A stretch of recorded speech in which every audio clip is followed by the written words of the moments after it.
Pessoal, sejam bem-vindos ao canal de matemática do professor Joaquim, gente. Moçada, eu sou o professor Joaquim e hoje vou atender aqui a um pedido da inscrita Sara Oliveira, que me mandou essa mensagem por e-mail. Olá, professor Joaquim, meu nome é Sara. Vou fazer o concurso da Banca Avança São Paulo de Valinhos e estou com dúvida em algumas questões, pois estou estudando pelo YouTube, inclusive pela sua plataforma, que tem auxiliado bastante. Gostaria de sua ajuda, por favor. Se você puder explicar algumas, desde já agradeço. Muito obrigado. Aí ela mandou aqui um anexo com várias questões para a gente resolver. Então a gente vai resolver as questões aqui para poder ajudar aqui a inscrita Sara Oliveira.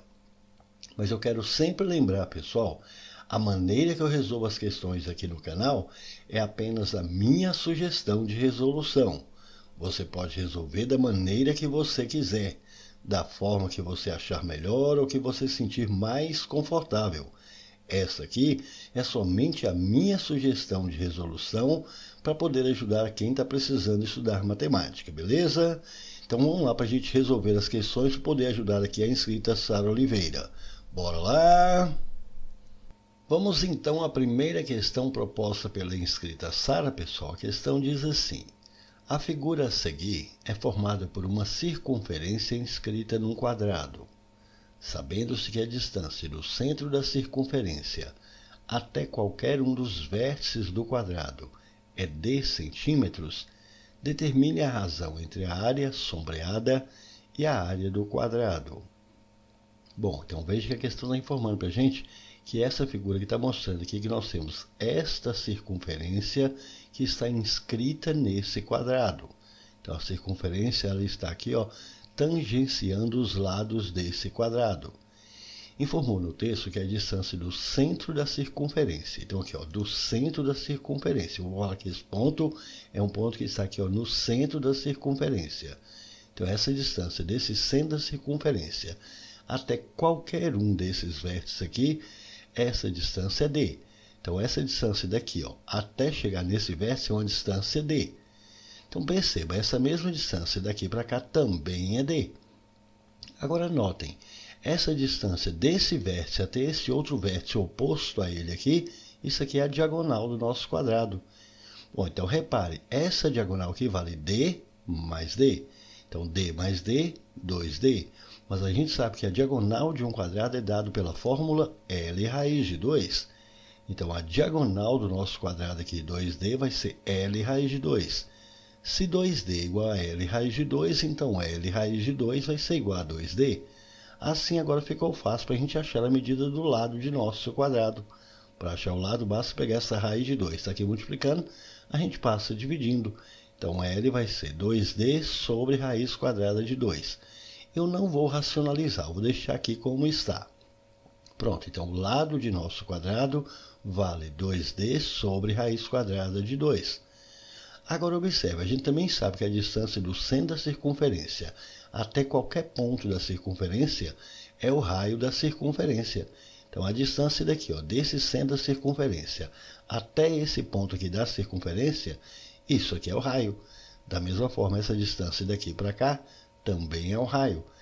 Agora notem, essa distância todinha entre esses dois lados do quadrado aqui, ó, vai dar exatamente a medida do lado do quadrado. Portanto, a gente sabe que essa distância aqui, ó, R mais R, que é 2R, isso aqui é a medida do lado do quadrado, que a gente já sabe que é 2D sobre raiz quadrada de 2. Esse 2 está aqui multiplicando, a gente passa para cá dividindo, então eu vou poder cancelar esse 2 aqui com esse 2 de cá. Dessa forma, a gente tem que a medida R vai ser d sobre raiz quadrada de 2. Pronto, então nós já temos a medida do lado do quadrado em função de d e também temos a medida do raio de nossa circunferência em função de d. Ele quer que a gente determine a razão entre essa área colorida, que é essa área sombreada, e a área do quadrado. Então, primeiramente, nós vamos começar calculando aqui a área do quadrado. Para calcular a área de um quadrado, a fórmula é o lado ao quadrado. Mas o lado do quadrado a gente já sabe o que é 2d sobre raiz de 2. Portanto, isso aqui vai ficar 2d sobre raiz de 2 ao quadrado. Aqui nós temos essa potência aqui, ó, desse quociente, dessa divisão. Então, basta pegar cada parte aqui, a gente eleva esse expoente. Então, vamos colocar aqui, ó, traço de fração. Vamos pegar isso aqui e elevar ao quadrado. E aqui nós temos que pegar cada parte dessa aqui também e elevar ao quadrado. 2 ao quadrado, 4 vezes d ao quadrado. Raiz de 2 ao quadrado, a gente pode cancelar esse quadrado com o índice radical. Então, aqui sobra 2. Também, por enquanto, eu não vou simplificar esse 4 com 2. Eu vou deixar apenas indicado. Então, a área de nosso quadrado passou a ser 4d2 sobre 2. Agora, vamos calcular também a área do círculo formado aqui, ó. Vou chamar de AC. A área de um círculo, a gente sabe que a fórmula é π vezes o raio ao quadrado. Portanto, isso aqui vai ficar π vezes o raio, também a gente sabe aqui que é d sobre raiz de 2. Então, vai ficar, ó, vezes d sobre raiz de 2 ao quadrado. Aqui também a gente pega cada parte aqui e eleva esse expoente 2. Então, vai ficar π vezes traço de fração. Aqui vai ficar d ao quadrado. Essa raiz de 2 ao quadrado, isso aqui vai ficar 2. Aqui é só multiplicar. Eu peguei esse π e multiplicar aqui, ó, por d2. Então, vai ficar, ó, traço de fração, π vezes d2, tudo isso sobre 2. Então, observe, eu já sei a área do quadrado e também sei a área do círculo. Bom, mas nós queremos aqui essa área sombreada. Então, para a gente calcular essa área sombreada, perceba, basta a gente pegar aqui, ó, essa área do quadrado e retirar a área desse círculo aqui. Então, a área sombreada é a diferença entre a área do quadrado e a área do círculo. A área do quadrado a gente já tem aqui que é 4d2 sobre 2. Menos a área do círculo a gente também tem aqui que é πd2 sobre 2. Agora, observe. Nós temos aqui, ó, d2 sobre 2. Aqui também tem d2 sobre 2. Então, nós vamos colocar esse d2 sobre 2 em evidência. Vamos abrir aqui um parênteses. 4d2 sobre 2 dividido por d2 sobre 2. Então, ó, 4d2 sobre 2 dividido por d2 sobre 2 vai sobrar 4. Menos πd2 sobre 2 dividido por d2 sobre 2. πd2 sobre 2 dividido por d2 sobre 2 vai sobrar π. Pronto, então já sei que a área sombreada deu d2 sobre 2, que multiplica 4 menos π. Mas nós queremos a razão entre essa área sombreada e a área desse quadrado. Razão em matemática é uma divisão. Então, vamos colocar aqui, ó, um traço de fração. É a razão entre a área sombreada que nós encontramos aqui, que é d2 sobre 2, que multiplica 4 menos π, para a área do quadrado que a gente também encontrou, que é 4d2 sobre 2. Agora, observe, nós temos aqui na parte de cima d2 sobre 2. Na parte de baixo a gente também tem d2 sobre 2. Então, eu vou poder cancelar esse d2 sobre 2 aqui com esse d2 sobre 2 aqui. Assim aqui vai sobrar traço de fração. Na parte de cima sobrou 4 menos π. Na parte de baixo sobrou 4. Isso aqui a gente pode separar. Eu posso escrever assim, ó, 4 sobre 4 menos π sobre 4. 4 sobre 4 a gente pode simplificar. Dividindo 4 por 4, isso quer ficar 1 menos π sobre 4. Assim, a razão entre a área sombreada e a área do quadrado deu 1 menos π sobre 4. Procurando isso aqui nas alternativas, 1 menos π sobre 4, ele escreveu o valor de π, escreveu apenas π. Então, 1 menos π sobre 4 a gente tem aqui na letra B. Show de bola, foi uma boa questão, não foi, gente? A questão 2, pessoal, diz assim: um serralheiro precisa fazer um corrimão para a escada mostrada na figura abaixo. Sabe-se que as distâncias x e y valem 4/5 de metro e 3/4 de metro, respectivamente.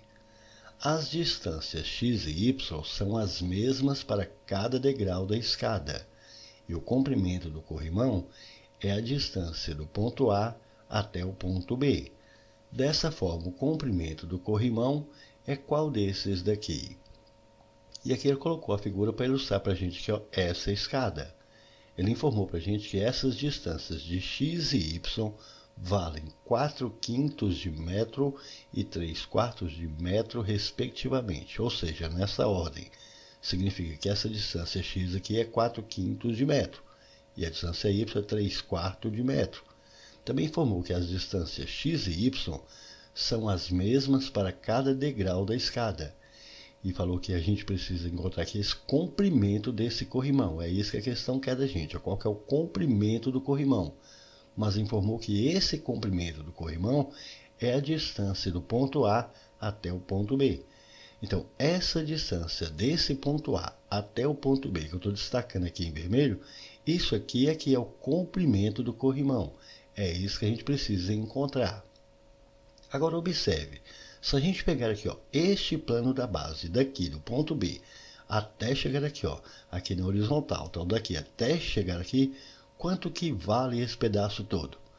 Repare, aqui é x. Ele falou para a gente que esse degrau aqui é o médio x. Então, cada degrau aqui tem a mesma medida. Ele informou que x e y, as distâncias aqui x e y, são as mesmas para cada degrau da escada. Então, essa distância é x, essa aqui também é x, essa também é x, essa também é x e essa também é x. Então, veja, nós temos aqui, ó, 1x mais 1x, 2x, mais 1x, 3x, 4x, 5x. Então, essa distância daqui até aqui, isso vale 5x. Da mesma forma, se a gente pegar agora essa distância daqui até esse plano da base, quanto que vale esse pedaço aqui? Repare, cada pedaço desse aqui do degrau, ele informou para a gente que vale y. Então, aqui nós temos, ó, 1y, mais 1y, 2y, mais outro y, 3y, mais esse aqui, 4y. Então, esse pedaço aqui vale 4y. E como isso aqui é uma distância, a gente sabe que distância, então, tem que formar ângulo reto. Então, perceba que nós conseguimos formar aqui, ó, esse triângulo aqui, que é um triângulo retângulo, onde aqui os lados que formam aqui esse ângulo reto, esses lados são os catetos. E repare que está fácil para a gente determinar a medida desses catetos, já que ele informou para a gente as medidas de x e y. Ele diz que x é 4/5 e y é 3/4. Então, para a gente achar a medida 5x aqui, é só fazer 5 aqui vezes a medida de x, que é 4/5. Aqui a gente pode simplificar 5 com 5, aqui vai sobrar 4. Então, este cateto aqui, ó, vale 4. Agora, quanto que vale esse outro cateto? 4y. Só que a gente sabe que o valor do y é 3/4. Então, vai ser 4 vezes 3/4. Onde a gente também vai poder simplificar 4 com 4, aqui vai sobrar 3. Então, este cateto aqui, ó, vale 3. Agora, para a gente determinar a medida desse comprimento do corrimão que a questão está querendo, isso aqui é a hipotenusa. Então, basta você utilizar aqui o teorema de Pitágoras. Quadrado da hipotenusa igual a soma do quadrado dos catetos. No entanto, se você observar atentamente, perceba, esse cateto é 3, esse cateto é 4. Então, para achar aqui agora essa hipotenusa, repare, esse é um triângulo pitagórico. É o triângulo 3, 4, 5. Então, essa hipotenusa aqui, ó, tem que valer 5. Se esse cateto é 3, esse cateto é 4, então essa hipotenusa é 5. Mas se você tiver qualquer dificuldade em enxergar que esse cateto aqui é 5, usando aqui o triângulo pitagórico, aplique o teorema de Pitágoras. Quadrado da hipotenusa igual a soma do quadrado dos catetos, e você vai chegar em 5 aqui da mesma forma. Portanto, o comprimento desse corrimão aqui vai ser de 5 metros. E essa resposta tem na letra D. Show de bola, foi uma questão até tranquila, não foi, gente? Questão 3, pessoal, diz assim: um certo mapa foi confeccionado na escala de 1 para 1000. Isto é, uma unidade de comprimento no mapa corresponde a 1000 unidades de comprimento na realidade. Se nesse mapa uma região circular possui um raio de 2 centímetros, qual é a área dessa região na realidade? Pediu para a gente considerar aqui o valor de π igual a 3. Bom, então veja bem, ele está falando que nesse mapa ele foi confeccionado aqui nessa escala aqui, ó, a escala é de 1 para 1000. Mas a gente também sabe que escala é o comprimento no desenho sobre o comprimento no real.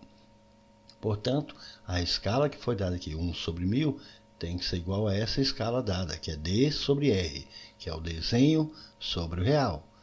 Ele informou que nesse mapa essa região circular possui um raio aqui, ó, de 2 centímetros. Então, aqui no desenho, no mapa, o desenho aqui, esse raio é de 2 centímetros. E quer que a gente determine a área dessa região, que é uma região circular. Então, a gente precisa determinar aqui a área dessa região circular. A área de uma região circular forma, né, π vezes o raio ao quadrado. Então, nós vamos determinar aqui a medida do raio na realidade. Então, é só pegar isso aqui, ó, e multiplicar em cruz. R vezes 1, nós vamos ter aqui R. 1000 aqui, ó, vezes 2, aqui vai ficar 2000 centímetros. Pronto, então já sei que a medida do raio dessa região circular é de 2000 centímetros na realidade. Bom, mas acontece que ele quer as respostas aqui, ó, em metros quadrados. Então, converter esse raio da realidade que está aqui em centímetro para metro. Vamos recordar as unidades de comprimento que são metro, decímetro, centímetro, milímetro. Veja que nós estamos aqui em centímetro, nós estamos em centímetro e precisamos passar para metro. Então, para passar de centímetro aqui para metro, basta deslocar a vírgula 1, 2 casas para a esquerda ou dividir por 10, depois dividir por 10 de novo. Portanto, dividir por 100. Então, a gente pega e desloca a vírgula 2 casas para a esquerda, ou então pega esse número aqui e a gente divide por 100. E dividindo 2.000 aqui por 100, isso aqui vai dar 20 metros. Pronto, então a medida do raio aqui, na realidade, vale 20 metros. Então, agora é só substituir aqui. Pediu para a gente utilizar o valor do π aqui, que é 3. O raio a gente encontrou que é 20. Então, é só fazer essas continhas aqui. Vai ficar 3 vezes 20 ao quadrado é 20 vezes 20, que vai dar 400. E 3 vezes 400, que vai dar 1.200. 1.200 metros quadrados. Portanto, a área dessa região, na realidade, deu 1.200 metros quadrados. E essa resposta entra na letra C. Show de bola, foi mais uma questão bem tranquila, não foi, gente? Questão 4, pessoal. A questão diz assim: a figura abaixo é formada por um conjunto de quadrados justapostos. Os dois quadrados menores, ambos possuem lados que medem 1 centímetro. No interior de cada quadrado há um arco de circunferência conforme a figura. Observando o padrão da figura, um próximo quadrado será colocado justaposto a estes. Quanto valerá o comprimento do arco de circunferência no interior deste próximo quadrado? E aqui ele colocou para a gente essa figura para ilustrar a situação. Está falando que essa figura aqui é formada por um conjunto de quadrados justapostos. Ou seja, são vários quadrados, uns aqui ao lado do outro. Então, nós temos esse quadradinho aqui, esse quadradinho, mais esse quadradinho, esse outro quadrado, e vai continuando. O texto informou para a gente que os dois quadrados menores, ambos possuem lados que medem 1 centímetro. Então, esses dois quadradinhos menores aqui, cada um deles, o lado mede 1. Então, esse quadradinho de cima aqui, o lado vale 1. Esse de baixo, o lado também vale 1. Informou que no interior de cada quadrado há um arco de circunferência. De fato, no interior de cada quadradinho desse aqui, nós temos um arco de circunferência. Aqui nós temos um arco de circunferência. Agora, repare, esse arco aqui, ele está aqui dentro desse quadradinho. Então, ele corresponde aqui à quarta parte do comprimento de toda a circunferência. Assim como esse arco que nós temos aqui, ele corresponde também à quarta parte, ele corresponde a 1/4 do comprimento da circunferência. Ele está dentro desse quadradinho. Da mesma forma, esse comprimento desse arco aqui, também corresponde a 1/4 de toda a circunferência.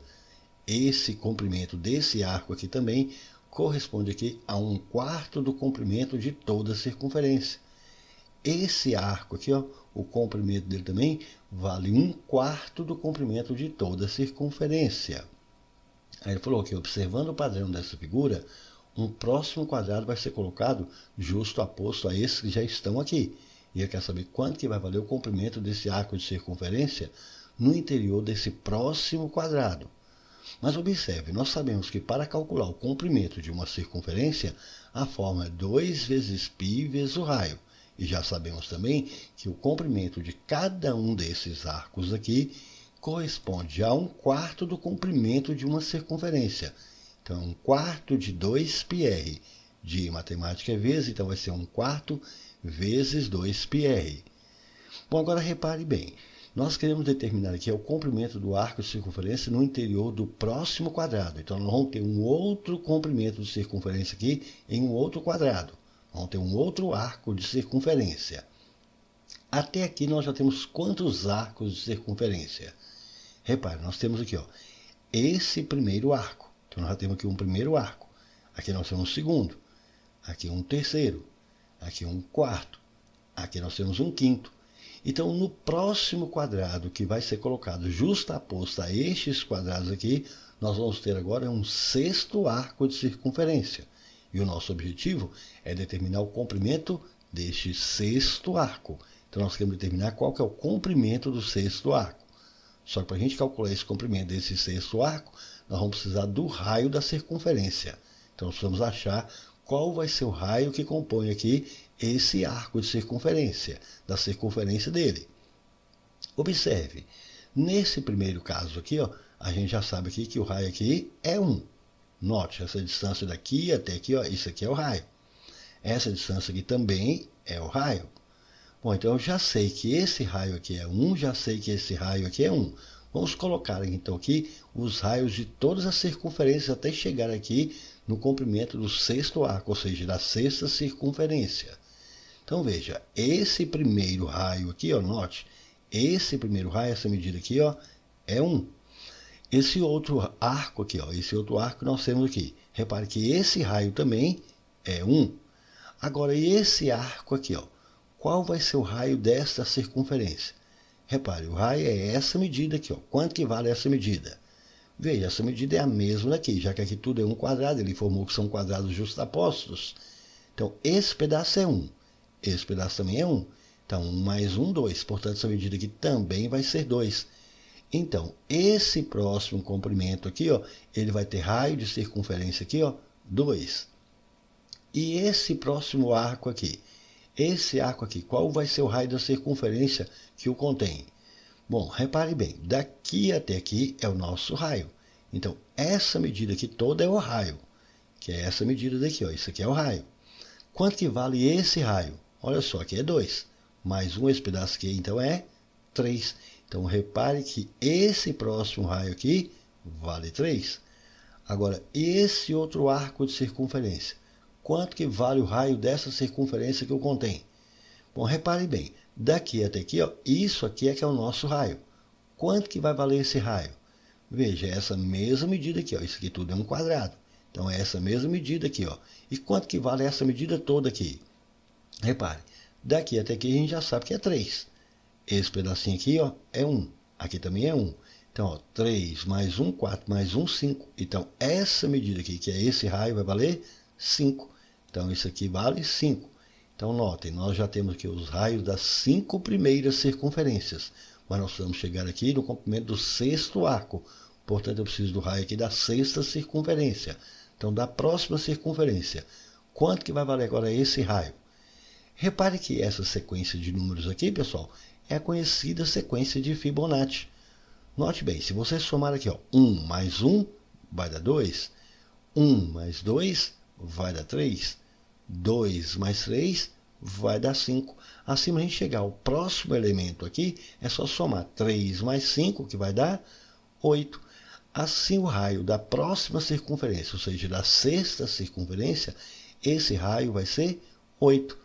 Pronto, então agora para a gente determinar o comprimento do sexto arco, basta a gente utilizar essa relação aqui, ó. Vai ser 1/4 vezes 2 vezes π, vezes o raio dessa sexta circunferência que a gente encontrou aqui, que é 8. Esse 8 a gente pode simplificar com 4, aqui sobra 2. 2 vezes 2, 4 vezes 1, 4 vezes π, 4π. Portanto, o comprimento do arco de circunferência no interior aqui, do último quadrado que a gente vai traçar, justaposto a esses aqui, deu 4π. E essa resposta tem na letra C. Show de bola! Essa foi uma bela questão, não foi, gente? Questão 5, pessoal, diz assim: um reservatório em formato de paralelepípedo tem medidas internas 6 metros e 5 metros e altura 3 metros. Em um dado instante, o reservatório foi completamente cheio, mas não foi colocada a tampa, e, portanto, a água começou a evaporar. Sabendo-se que para cada metro quadrado de área superficial exposta, a água evapora numa velocidade de 100 ml por hora, qual será a diferença da altura da coluna de água assim que o reservatório for cheio e após 7 dias? Considere que somente houve evaporação, com a taxa constante durante esse período. Bom, veja que o texto está falando que nós temos aqui esse reservatório que tem um formato que é de paralelepípedo. Então, vamos colocar aqui o nosso desenho do paralelepípedo para a gente ilustrar a situação. Informou que as medidas desse paralelepípedo são 6 metros aqui, que eu vou falar que é o comprimento. Então, o comprimento aqui, ó, 6 metros. A largura eu vou falar aqui, ó, que é 5 metros. E a altura 3 metros. falou que em um dado instante o reservatório foi completamente cheio, mas não foi colocada aqui a tampa, e assim a água começou a evaporar. E ele informou que para cada metro quadrado de área superficial exposta, a água evapora nessa velocidade aqui, ó, de 100 ml por hora. Então, para cada 1 metro quadrado de área superficial exposta, a água evapora nessa velocidade aqui, ó, de 100 ml por hora. E eu quero saber qual será a diferença da altura da coluna de água assim que o reservatório foi cheio e após 7 dias. Então, assim que foi cheio, ele estava aqui. Então, agora aqui, qual vai ser? Ele vai baixar aqui, ele vai evaporar. Ele quer saber qual foi essa altura que ele abaixou aqui, mas isso aqui após 7 dias. Então, após 7 dias, ele abaixou qual foi a altura. Ele quer a diferença da altura da coluna de água assim que o reservatório foi cheio e após 7 dias. Bom, agora repare bem. Ele falou para a gente aqui que para cada 1 metro quadrado de área superficial exposta aqui, a água evapora nessa velocidade de 100 ml por hora. Bom, repare que a parte que está exposta, que está sem tampa, é essa parte aqui, ó. Então, nós vamos achar aqui qual que é essa área que está exposta. Repare, essa área que está exposta, como ele informou para a gente que é um paralelepípedo, essa parte exposta aqui, isso aqui é um retângulo. E a gente sabe que para calcular a área de um retângulo, basta multiplicar o comprimento aqui, ó, pela largura. O comprimento aqui é 6 metros, a largura é 5. Então, essa área exposta vai ser 6 metros vezes 5 metros, e isso vai dar 30 metros quadrados. Então, essa é a área que ficou exposta. Como nós sabemos que para cada 1 metro quadrado aqui, a água evapora nessa velocidade de 100 ml por hora, então, para essa área que foi exposta aqui, que é 30 metros quadrados, qual é a velocidade que vai evaporar? Qual é a quantidade que vai evaporar aqui por hora? É isso que nós não sabemos. Vou falar que então vai ser uma quantidade X. Então, observe, temos essa regrinha de 3 simples aqui, ó, diretamente proporcional. Basta pegar isso e multiplicar em cruz. X vezes 1 vai dar X. 30 aqui, ó, vezes 100, nós vamos ter aqui, ó, 3.000. 3.000 ml. Então, para essa área de 30 metros quadrados aqui, a água vai evaporar nessa velocidade, de 3.000 ml por hora. Significa, então, que a cada 1 hora ela vai evaporar 3.000 ml. Então, significa que a cada 1 hora a água vai evaporar essa quantidade aqui, ó, 3.000 ml. Mas eu quero saber isso aqui durante 7 dias. Como aqui tem hora, nós vamos converter aqui que tem dia para hora. Nós sabemos que um dia são 24 horas. Então, 7 vezes 24 aqui vai dar 168 horas.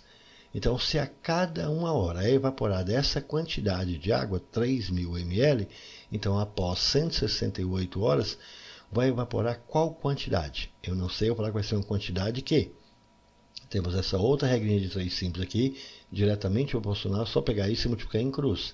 Q vezes 1 vai dar Q. E aqui eu vou apenas deixar indicado esse produto. Vai ficar o 168 vezes 3.000 ml. Então, a quantidade que vai ser evaporada aqui vai ser essa quantidade aqui em ml. Como aqui nós temos metros, agora repare, como aqui está em ml, vamos recordar que 1 ml corresponde a 1 centímetro cúbico. Portanto, o volume que vai ser evaporado de água aí vai ser essa quantidade aqui, ó, 168 vezes 3.000. Como cada 1 ml é 1 centímetro cúbico, então o volume de água que vai ser evaporado é 168 vezes 3.000 centímetros cúbicos. Então, essa é a quantidade de água que vai ser evaporada aqui em centímetros cúbicos. Então, observe, após ter enchido, aí após esses 7 dias aqui, ou seja, essas 168 horas, a quantidade de água que evaporou aqui, ó, foi essa quantidade toda aqui. Então, abaixou essa altura que nós queremos encontrar. Bom, agora repare, nós convertemos aqui para centímetros cúbicos. Então, vamos pegar essas unidades aqui também, vamos passar aqui para centímetro. Bom, agora notem, esse comprimento aqui, ó, é 6 metros. Passando 1 metro para centímetro, nós sabemos que 1 metro são 100 centímetros. Então, esse comprimento aqui vai ser 6 vezes 100, que vai dar 600 centímetros. Essa largura, 5 metros. Passando para centímetros, aqui vai ser 500 centímetros. Repare, essa quantidade de água que evaporou aqui, ó, formou esse paralelepípedo pequeno aqui em cima. E a gente sabe que para calcular o volume de um paralelepípedo, basta a gente multiplicar aqui as 3 dimensões. É o produto aqui, ó, desse comprimento, que é 600 centímetros, por essa largura, que é 500 centímetros, por essa altura, que é o que nós estamos querendo. Então, esse volume de água que evaporou é o produto entre essas 3 dimensões. Vai ficar, ó, 600 vezes 500 vezes H. Só que essa quantidade de água que evaporou aqui, a gente já sabe aqui que é essa quantidade aqui, ó, 168 vezes 3.000. Bom, multiplicando aqui agora, 600 aqui, multiplicando aqui por 500, a gente vai encontrar 300.000. Isso aqui vezes H, que é igual a 168 vezes 3.000. Aqui, observe, já poder simplificar aqui, ó, 300.000 aqui com 3.000. Se eu pegar esse 3.000 que está aqui multiplicando, passei para cá dividindo, então a gente pode pegar 300.000 aqui, ó, dividir por 3.000, aqui a gente encontra 100. Assim nós vamos ter 100 vezes H, que é igual a 168. Assim agora, para achar a medida dessa altura da água que evaporou aqui, esse H vai ser o 100, está multiplicando, a gente passa dividindo. E dividindo 168 por 100, a gente vai encontrar 1,68. 1,68 o quê? Qual vai ser a unidade? Como nós convertemos aqui para centímetro, então baixou aqui, ó, 1,68 m. Então, que após 7 dias, a altura dessa água aí, ela baixou 1,68 m. E essa resposta tem na letra B. Show de bola! Foi uma boa questão, não foi, gente? A questão 6 da lista dela, pessoal, diz assim, ó, Fernando estuda 2 opções de investimento com rendimento a juros simples. Na opção A, o seu dinheiro vai render 1% ao mês, e ele começa a obter lucro desde o primeiro mês. Já na opção B, seu dinheiro vai render 2% ao mês, mas o rendimento só irá começar a render a partir do início do terceiro mês. Isto é, até o segundo mês, seu dinheiro ficará parado no banco sem correr juros. Supondo que Fernando aplique a mesma quantia nas 2 situações no início de um determinado mês, quantos meses serão necessários para que os rendimentos da opção B se igualem aos rendimentos da opção A? Bom, veja que o texto está informando que Fernando aqui estuda 2 opções de investimento com rendimento, mas a juros simples. Nós sabemos que a fórmula de juros em juros simples é dado por capital vezes taxa vezes tempo sobre 100. Ele estuda 2 opções de investimento com esse rendimento. Nesta opção A, ele está informando que o dinheiro dele vai render aqui, ó, 1% ao mês, e ele começa a obter o lucro desde o primeiro mês. Então, o juro que ele vai obter aqui vai ser, aplicando aqui a fórmula, colocar, ó, traço de fração. O capital que ele vai investir, nós não sabemos qual que é esse capital, vou falar que vai ser um capital C qualquer. Mas a taxa que ele está informando para a gente tem que ser de 1%, por um determinado período de tempo que ele também não informou. Então, vamos falar que vai ser um tempo T qualquer aqui. Tudo isso sobre 100. Então, o rendimento que ele vai obter aqui vai ser esse daqui. Já na opção B, informou que o dinheiro dele vai render 2% ao mês. Só que o rendimento só irá começar a render aqui a partir do início do terceiro mês. Ele informou que até o segundo mês seu dinheiro vai ficar parado no banco sem correr juros. Agora ele falou, supondo que Fernando aplique a mesma quantia nas 2 situações. Então vamos calcular aqui qual vai ser o juro que ele vai obter com essa opção B. Aplicando aqui a fórmula de juros simples, nós vamos colocar aqui, ó, traço de fração. Como ele vai aplicar a mesma quantia, ele vai aplicar esse mesmo capital C. Só que a taxa agora vai ser de 2%. E qual vai ser o período de tempo aqui? Como ele informou que até o segundo mês o dinheiro vai ficar parado no banco, então se a gente considerar esse tempo T aqui da aplicação da opção A, então para a opção B vai ser esse período de tempo, mas menos 2 meses que o dinheiro ficou parado. Então vai ser vezes esse período de tempo, menos 2 meses que o dinheiro ficou parado. Isso aqui é dividido por 100. Mas ele quer saber quantos meses que vão ser necessários para que os rendimentos dessa segunda opção B aqui se igualem aos rendimentos dessa primeira opção A. Então nós queremos que após quanto tempo que o rendimento aqui dessa opção B, que é C vezes 2 vezes T menos 2 sobre 100, seja igual a esse da opção A, que é C vezes 1 vezes T sobre 100. Reparem, nós temos 100 aqui, nós temos 100 aqui. Então esse 100 que está aqui dividindo vai passar para cá multiplicando. Então, vamos ficar com 100 sobre 100. Então, eu vou poder cancelar esse 100 aqui, ó, com esse 100 de cá. Esse C aqui que está multiplicando, a gente passa para cá dividindo, a gente pode poder cancelar também esse C aqui com esse C aqui. Então aqui vai sobrar 2 que multiplica T menos 2. Então eu já vou aplicar aqui a propriedade distributiva. Eu vou pegar esse 2 e multiplicar todo mundo que está aqui dentro do parênteses. 2 vezes T, 2T. 2 vezes menos 2, menos 4. E aqui vai ficar igual a 1 vezes T, que é T. Agora vamos pegar esse T, a gente vai passar aqui para o primeiro membro, e esse menos 4 a gente passa para o segundo. 2T menos T, que vai ficar T, passando menos 4 para lá, vai mais 4. Então nosso tempo vai ser de 4. 4 o quê? Qual que é a unidade aqui para o tempo? Como ele está falando que a taxa aqui está em meses, então vai ser após 4 meses. Então, quantos meses serão necessários para que os rendimentos da opção B se igualem aos rendimentos da opção A? Serão necessários 4 meses. E essa resposta tem na letra C. Show de bola, foi uma boa questão, não foi, gente?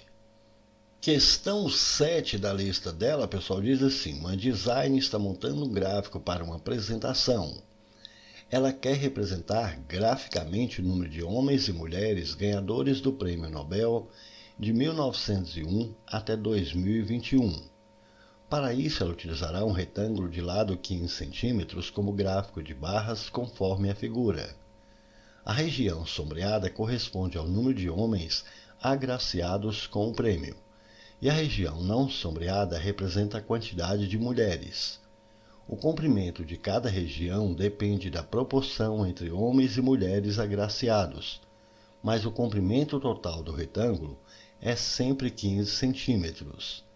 Indique o valor aproximado de x conforme a figura, sabendo-se que entre 1901 e 2021, das 947 pessoas agraciadas, 58 foram mulheres.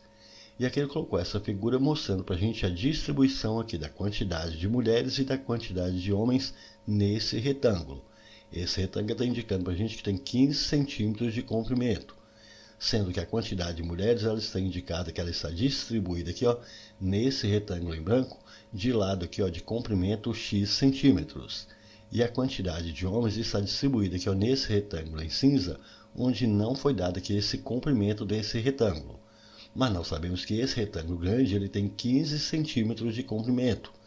Se o retângulo grande tem 15 centímetros de comprimento e as mulheres estão distribuídas nesse retângulo branco aqui de comprimento x, então o que sobra de comprimento aqui para o retângulo dos homens vai ser 15 menos x. Mas a questão também informou para a gente que esses comprimentos aqui de cada região dependem da proporção entre homens e mulheres agraciados. Assim, a razão entre o número de homens e de mulheres agraciados aqui deve estar diretamente proporcional ao comprimento de cada uma dessas regiões. Razão em matemática, a gente sabe qual é a divisão, então vamos colocar aqui um traço de fração. Essa razão é entre o número de homens agraciados para o número de mulheres agraciadas. Essa razão deve ser proporcionalmente aqui ao comprimento de cada uma dessas regiões. Então é a razão do número de homens para o número de mulheres. Portanto, deve estar diretamente proporcional aqui a esse comprimento da região aqui dos homens para o comprimento da região aqui das mulheres. O comprimento da região dos homens aqui é 15 menos x, para o comprimento da região aqui das mulheres, que é x. Ele também informou no texto para a gente que o total de mulheres aqui foram 58 mulheres agraciadas. E quantos foram os homens? Bom, ele informou para a gente que são 947 pessoas agraciadas. Se são 947 pessoas agraciadas e 58 são mulheres, o número de homens vai ser 947 menos 58, que vai dar 889. Pronto, repare que nós chegamos aqui agora nesta proporção. E nessa proporção a gente sabe que na proporção o produto dos meios é igual ao produto dos extremos. Então é só pegar isso e multiplicar em cruz. Então vamos ter aqui 889 aqui vezes x é igual a 58, que multiplica 15 menos x. E aqui a gente aplica a propriedade distributiva. Vamos pegar esse 58 e multiplicar todo mundo aqui dentro do parênteses. Portanto, nós vamos ter que 889x é igual. Fazendo as continhas aí no cantinho do papel, multiplicando 58 aí por 15, a gente vai encontrar 870. E 58 vezes menos x vai ficar menos 58x. Vamos pegar esse menos 58x e vamos passar aqui para o primeiro membro. Então, vem para cá mais 58x. E somando 889x com 58x, a gente vai chegar em 947x. Isso é igual a 870. Para a gente achar agora o valor do x, basta pegar esse 947 que está aqui multiplicando, a gente passa dividindo. Agora é um trabalho braçal mesmo, pessoal. Tem que fazer essas continhas aí no cantinho do papel. Pegar esse número 870 aqui e dividir por 947. E se você fizer essas continhas aí no cantinho do papel, você vai encontrar um valor que se aproxima de 0,92. Então, o valor desse x que a questão está querendo aqui, aproximadamente 0,92. E essa resposta tem na letra A. Show de bola, foi uma boa questão, não foi, gente? Questão 8, pessoal, diz assim: um caminhão cegonha é um caminhão utilizado para transportar outros carros de pequeno porte.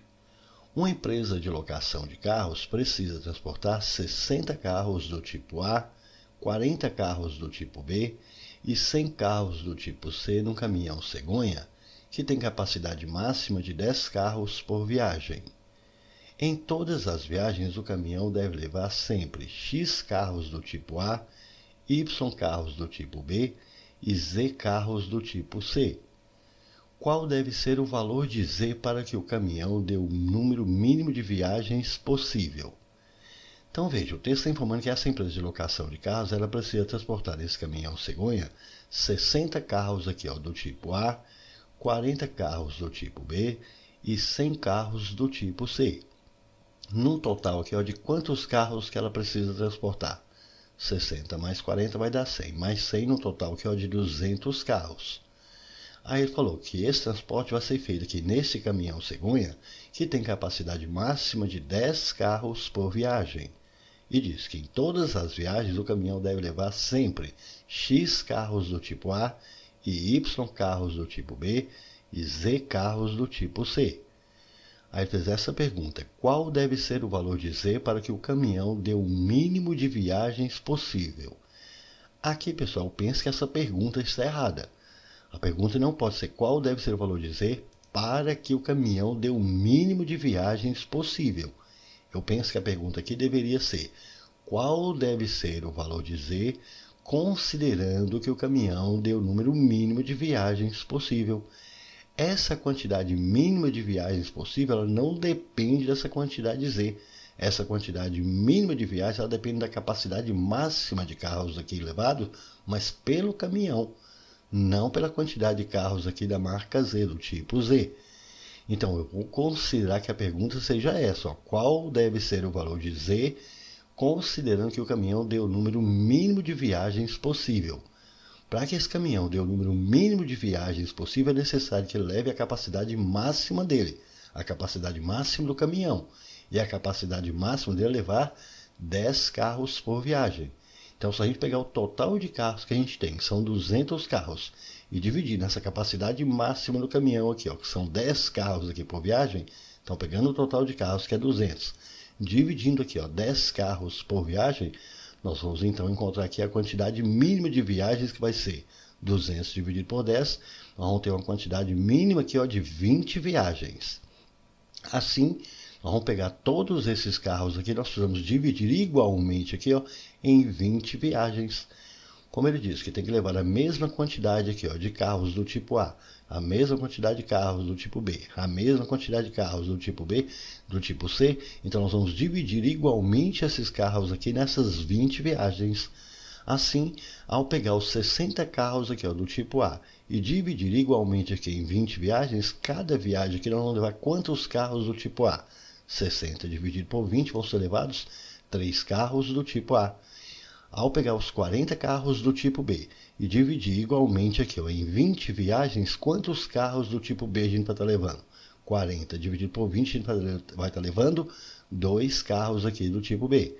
E ao pegar os 100 carros aqui do tipo C e dividir igualmente aqui em 20 viagens, a gente vai estar levando quantos carros do tipo C? 100 dividido por 20, a gente vai estar levando 5 carros aqui do tipo C. Como ele informou que vai levar igualmente aqui, em todas as viagens, deve levar sempre X carros do tipo A, Y carros do tipo B e Z carros do tipo C. Então, X é o número de carros que vai levar aqui do tipo A em cada viagem. Então, esse X nosso aqui é 3.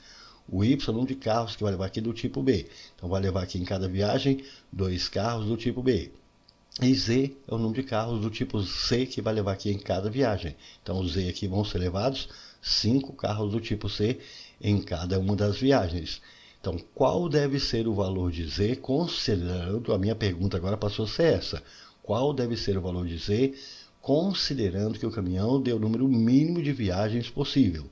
Então, o valor de Z deve ser 5, e essa resposta a gente tem aqui na letra E. Mas, pessoal, eu não tenho o gabarito.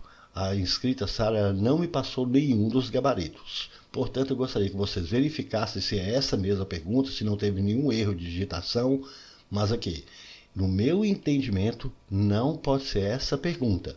A pergunta deve ser qual deve ser o valor de Z, considerando que o caminhão dê o número mínimo de viagens possível. Então, para que esse caminhão dê o número mínimo de viagens possível, ele tem que levar a maior quantidade de carros que ele pode levar por viagem. Então, mudei um pouco a pergunta. E com isso eu achei essa resposta aqui, letra E. Mas eu não tenho certeza do gabarito. Então, verifique aí qual é o gabarito e me conte aí nos comentários, beleza? Pronto, pessoal, chegamos à última questão da lista que a Sara propôs, que foi essa questão 9. A questão diz assim: uma pesquisa com 360 alunos de uma escola concluiu que 55% gostam de português, 65% gostam de matemática e 10% não gostam de nenhuma das duas matérias. Quantos alunos gostam de ambas as matérias simultaneamente? Bom, veja que o texto está informando que essa pesquisa foi feita aqui com 360 alunos dessa escola e concluiu que nós temos aqui 55% desses alunos que gostam de português, 65% gostam de matemática e 10% não gostam de nenhuma das duas matérias. Portanto, nós temos aqui grupos de alunos. Nós temos um grupo de alunos que gostam de português, um outro grupo de alunos que gostam de matemática e um outro grupo de alunos que não gostam de nenhuma das duas matérias. Portanto, temos conjuntos de alunos. Então, essa é uma questão que trata de conjuntos. Então, vou marcar um primeiro diagrama aqui para representar aqui o conjunto daqueles alunos que gostam de português.